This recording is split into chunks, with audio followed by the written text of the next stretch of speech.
Good afternoon, friends. It's Heather at Bush Poppy Farm. Speaking of the farm, I'm out here for the first time in about 2 weeks, and I'm kind of panicking.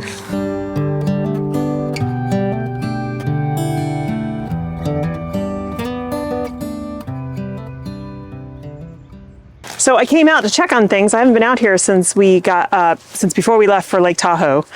So it's been a while. We've gotten a decent amount of rain.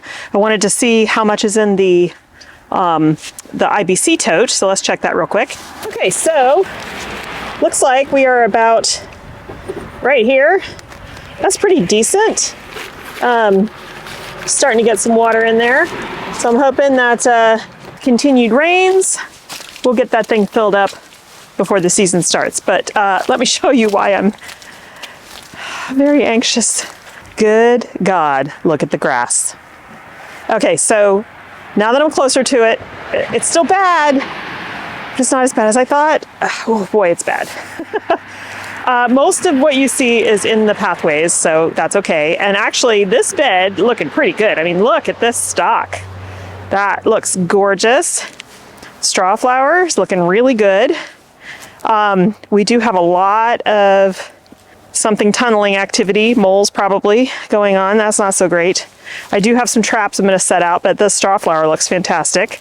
This Orlea is actually looking pretty good. Does need weeding. And the Scabiosa is looking good. I mean, they're putting on a lot of growth.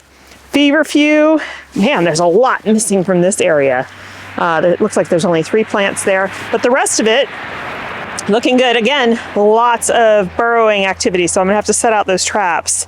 But the plants themselves, I'm pleased with. The surviving status, let's see, 1, 2, 3, 4, there's like 8 plants here, or maybe 10 that survived the birds, but you know, I'm gonna plant more and that'll be okay. So this bed won't be so bad to weed. And again, this grass is spreads by rhizomes, and so it's under the ground, and so I have to pull it up by the roots. I can't. I've tried coming through here with a hoe, and literally nothing happens. It just lays down. So I have to hand do this, and it takes forever. So let's look at the rest of these beds, and then we'll look at the north beds. Okay, so this is Queen of Africa Amimagis. That's looking gorgeous.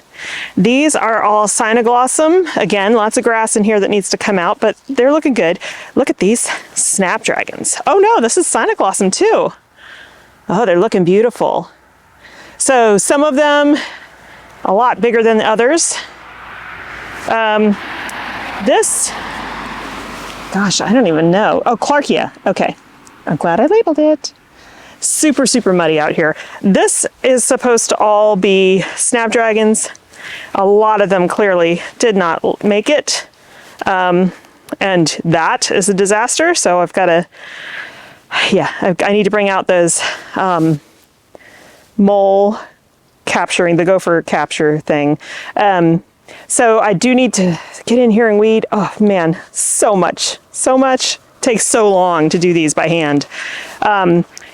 But they're still surviving. They're still snapdragons, and I'll put more in the next couple weeks. This is also snapdragons, this very beginning block here. But from here back is ranunculus that goes to where the Bio 360 starts. Quite a few did not make it. I will come in and weed get rid of the grasses. Fewer grasses through here, and these ranunculus are looking good. So these 2 rows, full rows, are ranunculus. They're getting big. They're looking great. Very, very green, which is nice. So that makes me happy. A lot of them, though, didn't sprout. I mean, I'm still gonna have plenty, but there's a lot of like holes in here. So that's kind of surprising, but so much rodent activity, not eating, but digging. So yeah, I knew gophers were an issue. I'm gonna have to get lots and lots of traps to put out here. Okay, so the eastern beds. Look at my grass crop. there's literally nothing planted in this bed, but clearly lots of grass coming up. So I need to go through there and pull all that up too. Nothing coming up here because this is the one bed that the Bio360 stayed on. And I went on and put the landscape fabric over top of it. And so I don't have any weeds in this bed, except for there's one little spot down there. So that's nice. There's nothing growing in this bed yet other than weeds. And then same for here. So these are beds that I can plant stuff out in for remaining spring crop. This is more ranunculus, and yeah, grass is in here, but not as bad as the western beds. So yeah, I was gonna just do a quick check on everything out here today because it's super, super wet, but I think I am going to stay and try to weed at least one bed. That'll take a while, and then back here on the outside of the deer fence, this is all the stuff we brought over from Fish Ranch, most of it. And it's here because it's gonna be used here. So from here, this point all the way back, there's a big fence line at the very back there. This is all usable space for us. And you see a lot of shade right now, but it's not always in shade. It's just because the sun is hitting that tree. During the summer, this is pretty much sun all the time. So I'm going to be building a small greenhouse here and raised beds in different places because you can see the ground is undulating. So it's not really great for row crops, but it'll be perfect for small beds everywhere. And I'm looking forward to getting started on that, hopefully next week. Okay, so I'm going to spend some time doing some hand weeding, and hopefully I can at least knock out one bed. Oh gosh, this is, man, until I get weed fabric, the landscaping fabric down on these beds when I do the flip for summer, this is going to be a major problem. Yeah, I think for the next, probably the whole time I'm farming here, I'm going to have to use landscape fabric, which has never ever been a thing for me. But I've never had to deal with grass before. All the weeds I've ever dealt with have been easy to hoe, and weeding hasn't been an issue because it's just been a fast process going up and down the rows with a hoe. Doesn't work like that now. So, yep, I'm gonna get started. And then when we get back home, after I eat some lunch, I'm going to take apart my Christmas tree. I mean, it's all undecorated and everything, and it's out by the curb. I had intended to use it in the compost pile, but then I saw Kevin Espiritu at Epic Gardening do a little short yesterday on breaking it apart and using it in different places in your garden. So I'm going to do that because I have those birdies beds in the front garden that need to be filled. We've been putting cardboard and stuff in them, but cutting that Christmas tree down into little pieces and putting it in those beds is another great layer to go underneath the final top, probably 5 to 6 inches of compost that will come in about a month or two. So, all right, I'm gonna get started. This feels very overwhelming, but it did last time too. So I just need to move forward.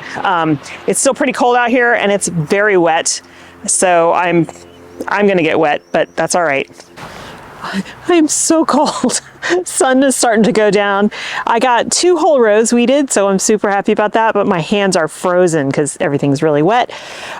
So that's gonna be it for me today, but tomorrow we'll come back out. I'll try to get more of these done. I also want to try to hammer in some sleeves because now the ground is super soft, so I'm hoping they'll go in easy. And we'll take apart the Christmas tree, but for now I'm going home. But let me show you really quick what I got done. So hopefully you can see big difference. Looks a lot better.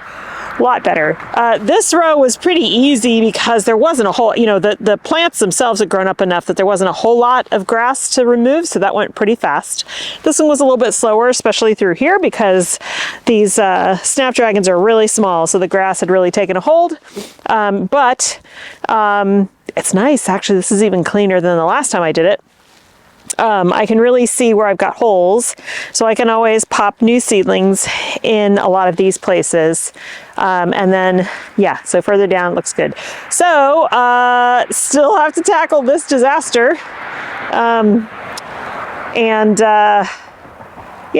going to take time, but It'll be warmer tomorrow if the sun is on this area. It's just so cold right now and my hands are frozen. Can't even feel my fingers anymore. So that's gonna be it for today. I will see you tomorrow morning. Okay, it's the next afternoon. It's still very cold outside. I did not go back out to the farm this morning. I actually spent 2.5 hours watering houseplants. They needed a really deep water, so that's bringing everyone up into the sink and like watering slowly until things run out the bottom. So I did that, and then I went up to our local nursery because I needed to get a bunch of amendments. So I'll show you what I got. Okay, so first I got this bag of Camellia, Azalea, Gardenia, rhododendron food. Basically food for acid-loving plants. And I have a whole row of azaleas that need food. I haven't fed them in a year, and they're going to be blooming over the next 2 weeks or so. 2 weeks into May. They bloom for a long time. Then I've got some more soil sulfur. I need to acidify their soil as well as my blueberries. And then I've got some citrus and fruit tree food because I have a bunch of fruit trees as well as berries and citrus that need some fertilizer. And then rose and flower food because my roses do need that. So first I want to talk about the azalea patch here. I've discussed this a couple times, but this front walk was planted long before we got here. We moved into this house in 2017. And this is planted with azaleas, lots of different colors, and camellias. Look, this is very close to bloom time. This one, I think, is a white one. We've got a white camellia, a pink camellia. Oh, look here, one of the azaleas is blooming. And a pink and white camellia. Here's the pink and white one. Really pretty, right? So the camellias will bloom for a while, and the azaleas will start with this white color, and then over the next 3 to 4 months they will bloom, and we'll have everything from pink and red to hot pink and like light pink and purple. So, but what I wanted to show you is all these yellowing leaves. Now this is a little bit better than it was, but if I had planned this walkway planting, this guy's dead, we need to take him out, I would not have put acid-loving plants like these in here. And the reason is our pH here is an 8, our soil pH, and our city water pH is also an 8. So azaleas and camellias, they want something more like a 5. They want acid soils. So every year, 2 to 3 times a year, I have to add a soil acidifier in here. And I've already done that, but I'm not, and I did this like 6 weeks ago, I'm not seeing the improvement that I feel like I should. So I'm going to add a little bit more. And it takes a lot to bump down this soil pH. I will add a little bit more, plus the food. We are going to be getting some rain tomorrow and the next day. Not a lot, but like enough that it'll help those amendments kind of soak into the soil. And so like this one over here looks pretty awful, right? So normally when I apply the acidifier, it greens things up quite a bit within a week or so. And I'm not seeing that right now, so I think it just needs more. So that's what I'm going to do now. I am not going to feed the roses yet or the fruit trees or anything like that. I also have dormant tree oil that I'm going to spray on the fruit trees. I'll do those things in separate videos because I also need to prune. And we're about to have not only rain, but freezing temperatures again. This morning it was 29 degrees again, Fahrenheit, and tomorrow morning it should be below freezing as well. And I don't want to open up wounds in the trees where water can get in there, split and crack as it freezes and thaws. So we'll just wait till that passes and then we'll do it. I do my rose pruning usually around the end of January. The roses here never really, they don't shed all of their leaves. They don't go deciduous. They stop kind of growing for the most part, but I had blooms of my roses up through December. So it's been a warmer fall than usual, and then winter. All right, so I'm going to go in and get these amendments put down, and then we'll see what's next on the menu.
Okay, I just got a box from Epic Gardening.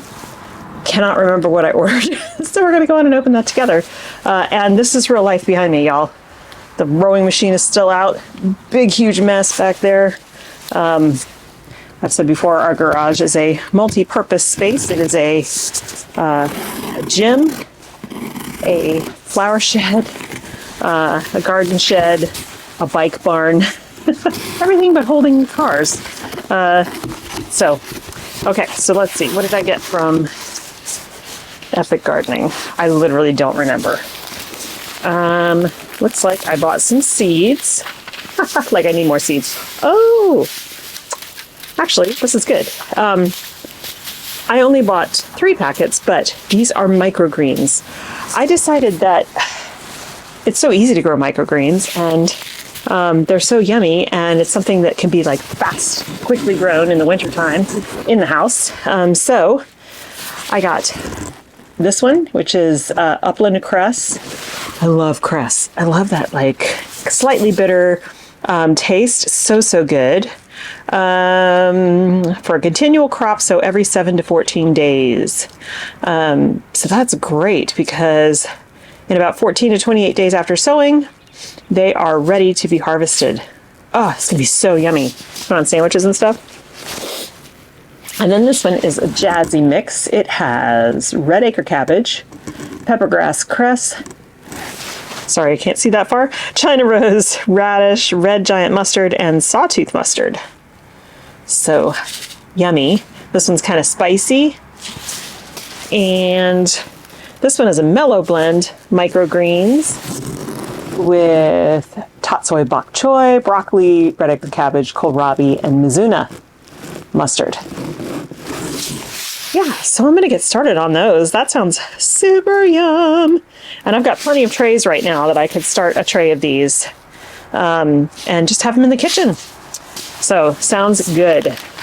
All right, forgot I got those. So now I'm excited. Okay, I also got, and that looks like that's what this is here, some grow bags. I got a pack of 5 These are the lined ones, and I believe they are 20 gallons. Let's see. Oh, good Lord, maybe they're only 10 gallon. Yeah, 10 gallon lined bags. You can see they've got this extra thick lining around the top that kind of helps keep all the moisture and soil in. Yeah, these are great. They're heavy duty felt, made from wool, and I actually really like grow bags, and I can move them around in different places in my garden. So I have some already out at the farm, and I wanted to get a few more to do a few other things in this year. I might do a couple sweet potatoes in these. I think I'm gonna do my actual potatoes in the new keyhole beds out there. But we'll see. I still have time. I did pick up seed potatoes today though, so 3 different varieties. My problem with potatoes is I always want to start them way too soon, and then they rot because it gets too wet and the soil gets wet and cold, and then the potatoes rot. So I have to always hold myself back, keep myself from doing that.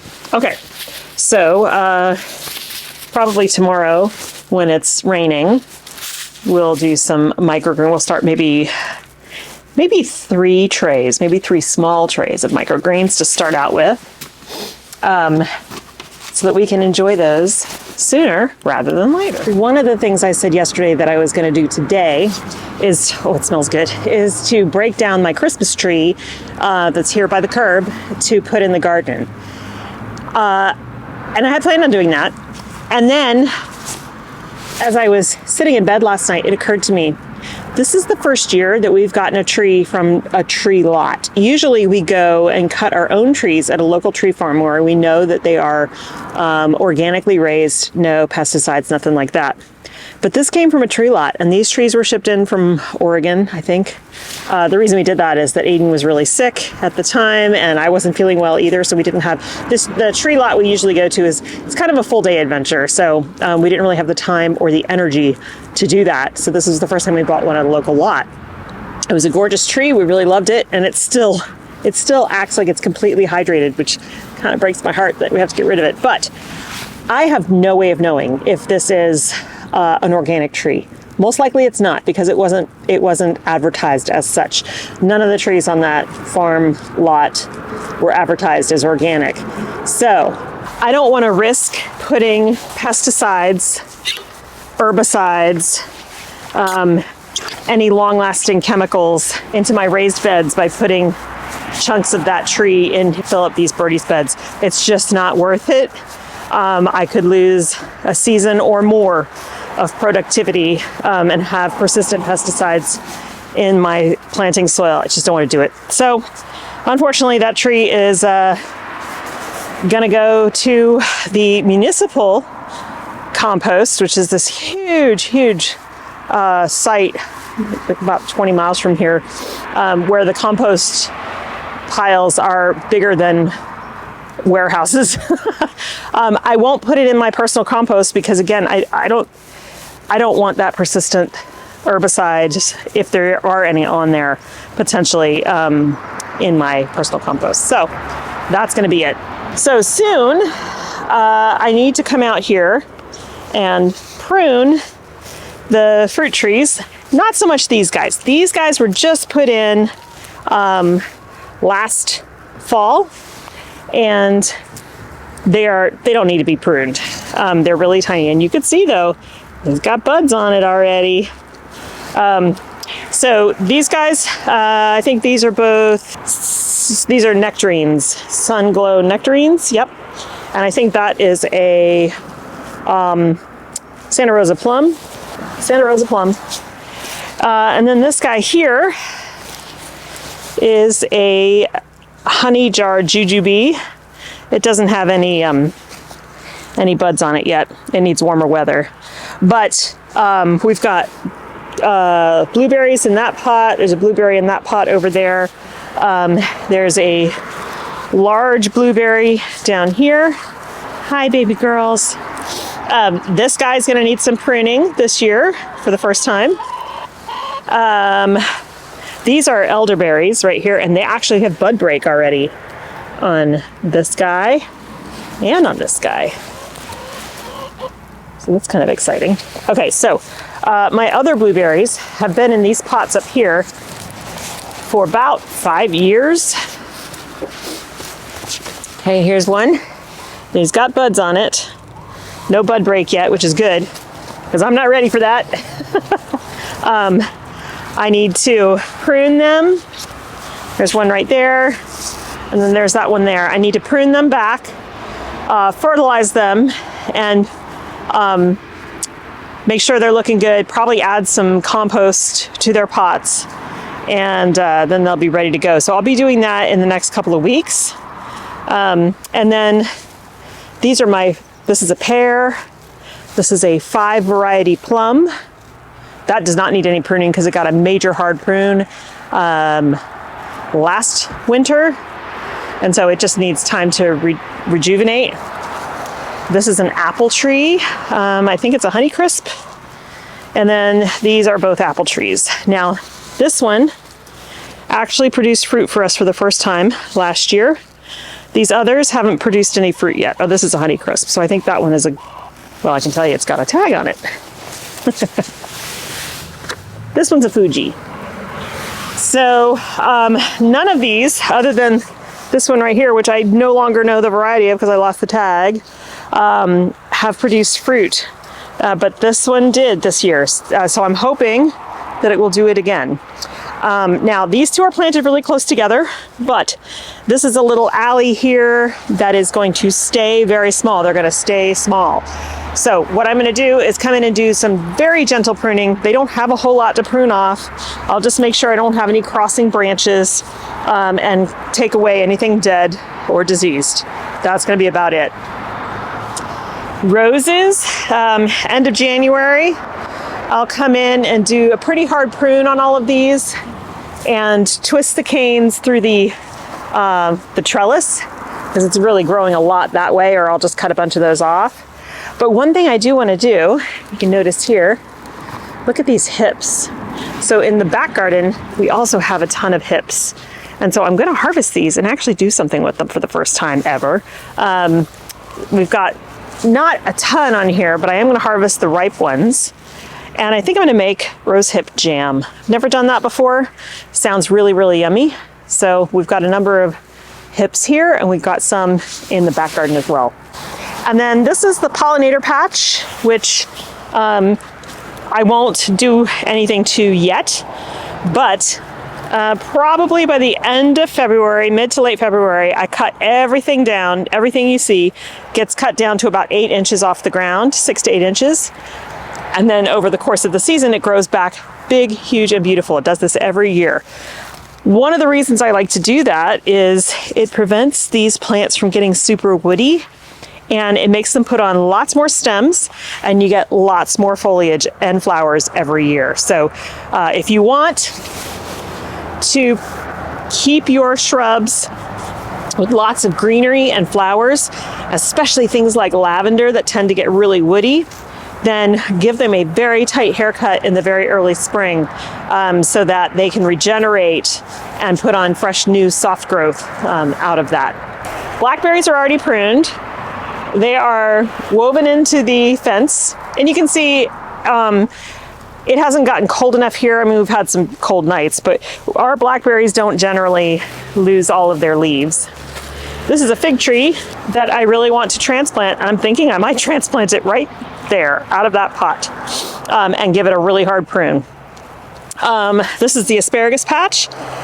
I should have cut all this back, but everything said wait till it turns brown. Well, it hasn't turned brown, so I think I'm just going to cut it back.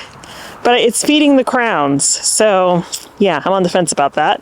And this is a pomegranate tree. Has flowered a lot for us, but never given us fruit. Maybe this will be the year. And this is a grape. This is a sweet red seedless grape.